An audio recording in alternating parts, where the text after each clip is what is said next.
Closing out our mini tour of Hogwarts, and again, it was but a fraction of this enormous castle, but we're closing it out here in the clock tower, so another recognizable location, but this is where Crossed Wands, which is the secret, not so secret dueling club is, that the students have put together.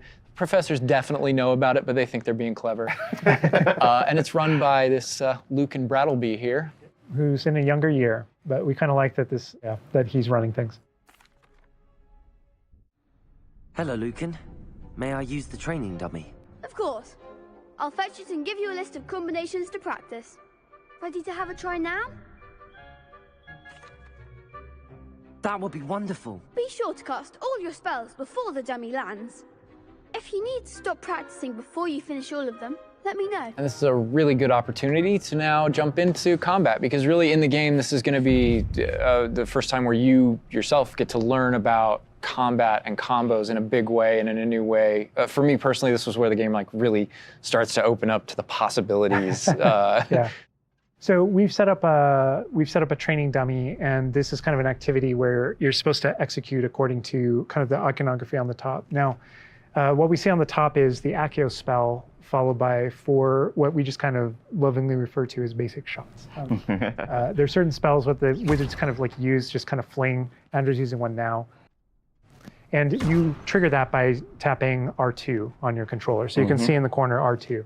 So if you tap R2, that throws out a basic shot. But that R2 is also your gateway to all of the spells that you might slot. So if you hold R2 instead, you can see how the diamond expands. And if we let go, you see how it contracts. Yeah. And so if you hold it again, it expands. And so when it expands, then all the spells that you slotted while you're holding that button can now be tapped with your face buttons. Awesome. And not only that, but over the course of the game, you can gain additional spell diamonds, up to 4 additional ones, so that you can slot up to 16 spells, pretty much instantly. And then that helped us fulfill the fantasy of, in combat, I need to be able to access things very rapidly. Yeah. And so you learn over the course of these events, how to juggle not just the spell casting, but also it reinforces an understanding of another feature of the wheel, which is their cooldowns. So as you're casting spells, just to make sure that you're not just kind of repeatedly using one thing over and over and over again, you can see cooldowns on the spells that he's using on the wheel.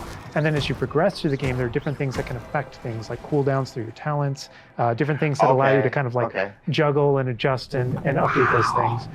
And so if you hold down R2 and you tap the D-pad, it will switch between your other diamonds if you've unlocked them, and that's how you access all those. Oh man, it looks like we're about to get some action over here. Yeah, so this is a great way to kind of learn how to pull things together, so you pull those combos right together. Here. Yeah. Tap, Accio, tap, tap, tap. Awesome. Well done, Andrew. And that's just against the dummy, but I mean... I'd say that's enough practice. You looked good out there. Thank you, Lucan.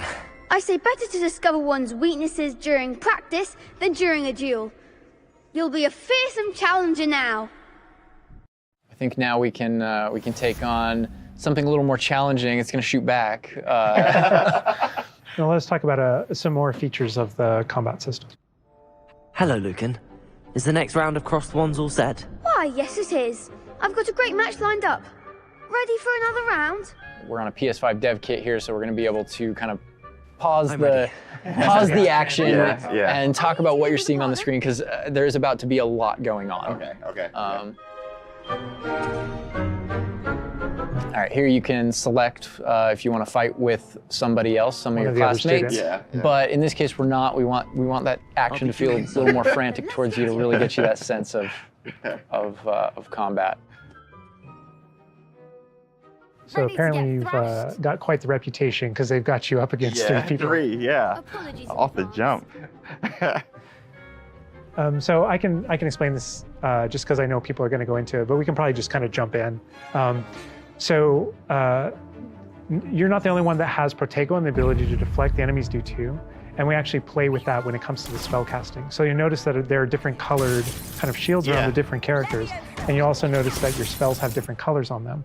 So to help players understand kind of like the function of their spells, we're trying to put them into brackets. So there are damage spells, there are force spells, there are, I'm forgetting the other one, all this control spells. And so those things for the player, they wind up also being a color indicator for which actual spell to use to break the different shields that enemies can use.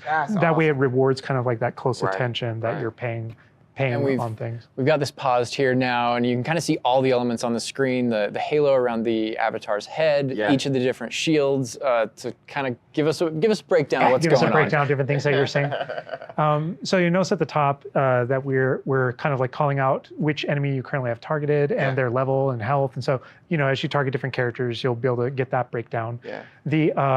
The halo over your head, whenever an enemy is about to an attack, it's almost like you have a little bit of a sixth sense for those things that are coming.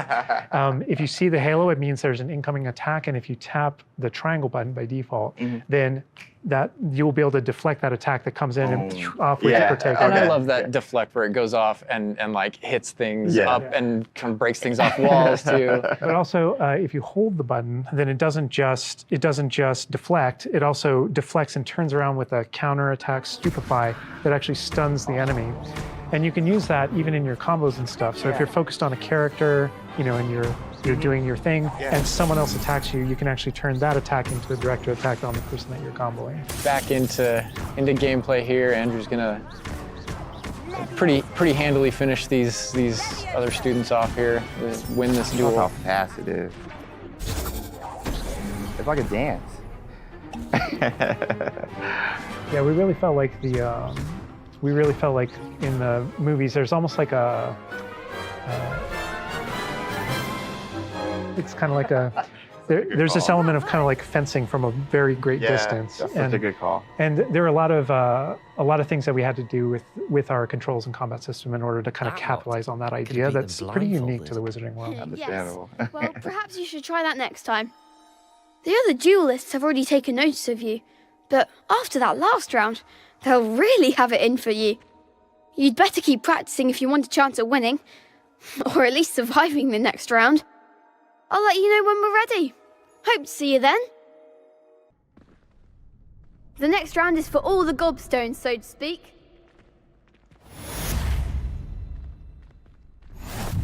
And that is more or less going to wrap it up for us for now, for what we wanted to show you. Character creator, tour of Hogwarts, and just that little taste of combat. But we didn't want to leave you without maybe a little taste of something that we may show in the future, may show next time. You know, so leaving the castle, going out here. More owls confirmed. Owl mail. There's the owlry again. Yes, all of the owls. But yeah, just heading out here again to show you like from Hogwarts to the world beyond Hogwarts. And this is not somewhere where we're going today, but we will definitely be taking you in the future. Little glimpse at the scale of the castle back there.